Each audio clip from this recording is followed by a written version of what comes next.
Welcome to Faithing Out Loud, a short weekly podcast from Williamson's Chapel United Methodist Church, where we explore how to navigate the things we all face. We're all busy, but everyone has 15 minutes that can help fuel faithfulness. This is Pastor Wes, and I'm joined by my wife, Pastor Toni Ruth. Hello. We hope you'll join our ongoing conversation. Okay, so this episode, I guess I could say this episode is dropping. That would surely get on our daughter's nerves. I'm sure it's on the list of things you're not allowed to say. Dad, you're not allowed to say dropping an episode. That's all right, homie. Word. All right, so this episode's being released 5 days after our 21st anniversary. Aw, happy anniversary, honey. Happy anniversary. Yeah, as a clergy couple, we kind of have a situation where it feels like our marriage can sometimes it can feel like we're an example for other people. I feel like I would rather say that our marriage is part of our ministry. Oh no, I don't like that. It probably is, but. Okay. But anyway, it feels like people. There have been people in our previous congregation and in our current congregation who kind of maybe look to us, Ask us questions a lot about Christian marriage and faithfulness in marriage and all that. So maybe we should just talk a little bit about that today. Yeah, this episode, we wanted to spend some time talking about how do you faith. Mm-hmm. What does faithing in marriage look like?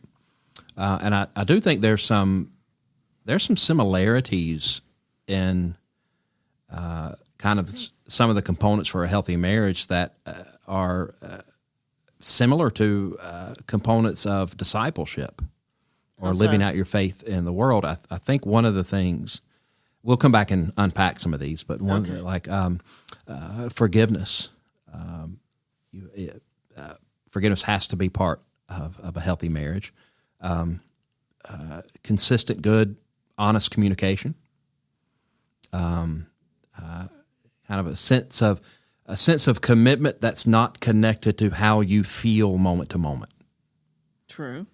And so those are true of marriage, but it's also true of our. I see what you're saying. Our faith, right? Our life as disciples, and so. And people do ask us, or have asked us before, what makes for a good marriage or a healthy marriage? And top of my head, what comes to me first, and what I tell every couple that I'm doing premarital counseling with them, first thing is communication. Yeah, everything rises and falls on communication. People say it's money and sex. And my guess is it's your communication about those two things more than it is those two things. And the openness of communication and the willingness to be vulnerable in communicating with one another, to say the hard, scary thing, the thing that you have to work up your courage to talk about, but to be committed to do that. And then when your spouse has the vulnerability and the courage to talk about the hard thing, for the other person to meet it with openness and with love and not with defensiveness or dismissiveness. Dismissal, yeah. And that communication works both ways. So communicating, it's not just me communicating like what I think or what I feel or what I'm experiencing. It's me communicating that, but also me really, truly listening attentively. You might call that active listening. But right, that's a learned skill. That is a learned skill, and so it's not just us talking at one another. Right. It's more specifically listening to understand. So it feels very stilted when you do it. When you do active listening, where you say, so what I hear you saying is. But what you're actually doing is clarifying what you heard the person say, which means that you have to have listened to hear them and not to respond to them. Right. And too often what we do is we listen to respond. We listen and we're constantly thinking how I'm going to defend myself or what I'm going to say next, as opposed to really trying to hear what the person's trying to say. Right. Communication is not everybody's giftedness. You know, some of us are better at communicating than others are. It's not a bad thing. Some of us are better at, I don't know, dancing than others are, or cooking, or memorizing things, whatever. Everybody's got gifts. And so sometimes it takes a while to really get at the heart of what someone's trying to say to you. Right. Especially your spouse. So to try to listen to what's the thing behind the thing, I think is one of the most important things that we can do. Like, I'm angry about this. Okay, where's that actually coming from? How can I more fully understand what's happening in this person that I love and I've given my life to? Right. Or not given my life to, but I'm sharing my life with. Yeah. So I think that communication piece, what you said earlier about, you know, people say sex and money, I would include family in that, extended family issues. Right. You might run into problems in those areas, but if you're not communicating, and if you're not communicating at all, or if you're communicating poorly, it's going to only kind of heighten those problems and make them worse. Right. And to your point about discipleship, the same is true in your life with God. Like, if you're not communicating with God, it's hard to sort of hear the things that God's trying to say that can be a help to you. Yep. And I think that all the time. Like, if I've gone through a little drought where I've not been intentional about my prayer life as much, and then I'll like have a day that I have some good prayer time, I'll go, gosh, this was really helpful. I should do this more often. Right. You know, like, you know, so sometimes it's just this is really helpful. I need to do this more often. I need to be more direct and more clear about my communication with this person that I love. Because what gets lost, like, we can get so stuck in the minutia of day-to-dayness that we forget to have the bigger conversations about the things that are really going on in us. And that's one of the things I think that we do well. I also think communicating means not letting the hard things lie. And there's got to be somebody in the marriage, in my opinion, that's going to speak first. In our marriage, it's me. Always you. Always me. Like, because I can't let anything lie. No. You know that whole thing about, like, don't go to bed angry? Yeah. Yeah, we don't ever go to bed angry, but mostly because I will think in my head, I'm so mad at him, and I'm going to see how long I can wait him out. You know how long I can wait you out? About 5 minutes. Yeah. Oh, yeah. And you didn't even know I was mad in that 5 minutes. But I have been torturing myself for 5 minutes, thinking, look at me just not talking to him. I'm sticking it to him. And you're like, over there thinking about what would happen if I jumped off this building when I break my legs. Like, literally. So, you know, and then I say something, but there's got to be somebody that's going to make the first move and say something. Yep. And break the ice. And I just think it's healthier if somebody's willing to do it. Yep. And I think I remember when we maybe in the first year of marriage, and I learned that about you, that that you are not one to silently suffer. And I remember thinking, like some people put up with intolerable stuff for like years. Yeah.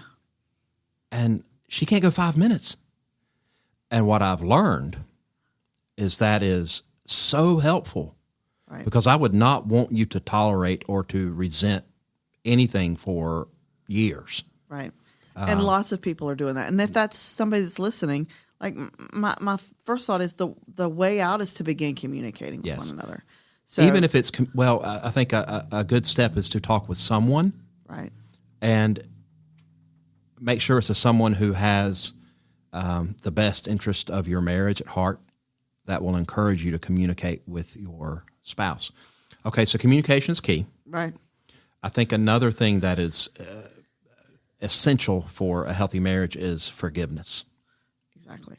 Because we make mistakes all the time. All the time. And it's not like a forgiveness it's not connected to like particular situations or circumstances. Same is true for us as disciples. It's more of a posture or an orientation of forgiveness. Mm-hmm. That we're already predisposed to forgiveness before something bad has even happened. Right. In other words, when in our marriage, we're assuming the best motives of one another. Right. Right. We're putting the best construction on each other. Yeah. You know, I am prone to running into stationary objects with our car. It hadn't happened in a while. It hasn't happened, but it's usually not moving things. That's not the problem. It's stationary things. Yes. And every time I have run into a stationary object, I have felt terrible about the financial implications of it, about the time and effort it's going to have to go into fixing it and all the things. And I always am beating myself up. I feel terrible. And I don't know anybody that like wrecks their car and is like, oh, well, that was awesome. You know? So, but every time I have called you, you've been like, okay, we can get it fixed. It's going to be all right. And that non-judgmental posture of love and compassion that puts the best construction on me, it's why I'm then willing to be vulnerable to tell you other things, because I know your posture is one of grace and forgiveness and compassion. And when you know the other person's going to offer you that, it's a whole lot easier to be vulnerable and honest in your communication. Yeah. So I agree with you about forgiveness. I also think I think that one of the most important ways to faith in marriage is to talk about faith things in marriage. And what I mean by that is, like, I think it's important that you talk about God together. You know, now because of our job, we do that all the time, right? But I hear other people that aren't pastors, like, talk about the sermon after the sermon. You know, make it a topic of conversation. Hey, what did you get out of that today? Or if I'm assuming you're doing devotional things, and it's not your responsibility to do my devotion, nor is it my responsibility to do your devotion. You are responsible for your spiritual growth, and I'm responsible for mine. Yes. But for me to say, hey, I was reading this morning, and this really spoke to me. It makes our faith is just a regular conversation between us. And the other thing I would say is praying together. Yeah. And everybody says, that's so awkward. It feels so weird to pray with my spouse. Okay, so not to put too fine a point on it, friends, but there are a lot of things that were awkward the first time you did them as a couple, and you got over yourself about it. Yeah, you managed. So get over yourself. That's what I'm going to say. Get over yourself. And even if it's just a prayer before bed at night, because you and I pray before bed at night. And friends, I can truly say Wes has never fallen asleep during one of my prayers. That's a point of pride. It is. Although you have fallen asleep during one of your own prayers. I have indeed fallen asleep during one. But shouldn't praying oneself to sleep, isn't that a good thing? Theoretically. So anyway, but the reason that's important is the ability to just say, I mean, and it's literally, y'all, we're gonna model it for you right now. Literally, it's, God, thanks so much for a great day. We're so grateful we saw you today in this moment that we had with our kids. And we're so grateful.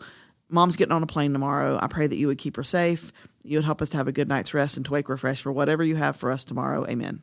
Like, that's literally what we're doing at night. Yep. And but what that does, opening that sort of form of communication, of shared communication, that we are communicating with God together, means that when something really bad happens, we don't have any problem doing that, nor asking one another to do it. So, you know, we're praying every night before bed, and 4 years into our marriage, our daughter has to have open heart surgery. We really need to pray with each other then too. Yeah, and we're comfortable with that. And we're comfortable with it because we've done the little prayer every night before bed. Yeah. And I know that you love God, and you know that I love God. And having that shared vocabulary is so critical in marriage. Nothing will sharpen your faith more than a good, solid Christian marriage, because it will make you grow deeper because the other person is growing deeper. Yeah, and marriage kind of functions like a mirror. Oh, yeah. And I discovered this fairly early on in our marriage, first years of our marriage, that there were things I was just completely unaware of about myself. Yeah, you were. And how and I was so used to things about myself. Yeah. They impacted only me. Right. And so learning about the impact of things you do or say or don't say or whatever just reflected who I was. And some people, when that happens, this is where difficulty in marriage can show up, is we get defensive about that. Right. And instead of kind of embracing opportunities to grow or to change, we get into conflict mode. Right. Which is why that posture of forgiveness is so important. So like when we, because you're right about marriage being a mirror, but when someone holds the mirror up to you, right, and you see something about yourself that's maybe not one of your more striking qualities. Indeed. If the other person's holding it up going, see, that's one thing. But if the other person's holding up and saying, hey, can you see? Yeah. Just the change in the tone is an invitation. It becomes a spiritual invitation to growth in God. Yeah. That is life-changing for us. And I'm very thankful that we've had that in our life together. Yeah. And I hope that for other people. I hope most of all that listening to this will start everybody else having their own conversation about this, and that they can keep talking about what it looks like to faith in their own marriage, because every marriage is different. Yep. So I hope you and I keep talking about it. Let's keep talking about it. Thanks for listening to Faithing Out Loud. Be sure to like and subscribe, and we'll see you next week.